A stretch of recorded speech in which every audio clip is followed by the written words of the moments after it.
portrait de la talentueuse sculptrice Camille Claudel.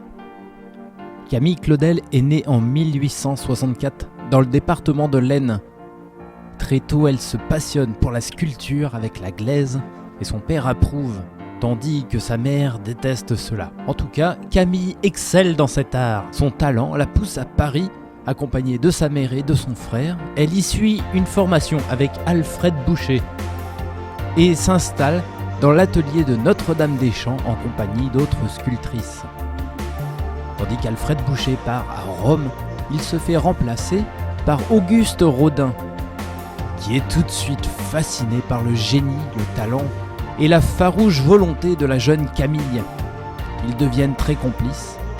Rodin s'inspire de l'élève pour ses œuvres et elle participe à La Porte de l'Enfer et Le Baiser.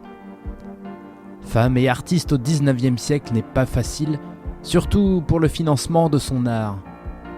Elle qui ose déjà mélanger le bronze et l'onyx dans ses sculptures. Amoureuse de Rodin, elle utilise alors celui qu'on nomme le Grand Bouc pour faire émerger son art. Et ils vivront une valse amoureuse pendant plusieurs années. La bande à Rodin, la bande à Rodin. Chef, regardez ce qu'on a trouvé dans la rue. Il dit qu'on le surnomme le Grand Bouc. Alors, monsieur le Grand Bouc, on drague les artistes dans cette tenue-là?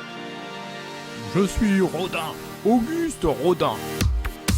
Bon, habillez-le, attention à l'école des beaux-arts. Il va sauter sur tout ce qui bouge. La bande à Rodin, la bande à Rodin. Lâchez-moi les baskets! La bande à Rodin, la bande à Rodin.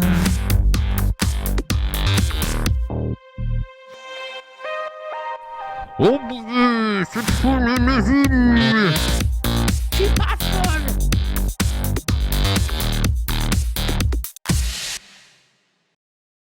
Mais un jour, Rodin refuse de quitter sa femme officielle et il oblige Camille à avorter.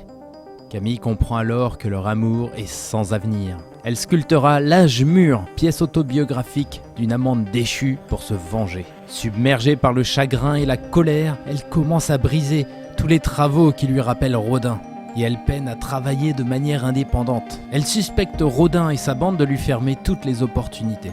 Paranoïaque, elle vit recluse chez elle. Accusée de folie, elle est envoyée de force contre son gré dans un établissement spécialisé et finit ses 30 dernières années de sa vie dans l'asile de Montfavet, seule pauvre en artiste déchu, sans jamais refaire de la sculpture. Mais l'œuvre autobiographique qu'elle a laissée derrière elle a survécu, et le monde connaît à présent cette talentueuse artiste que Rodin a voulu nous cacher.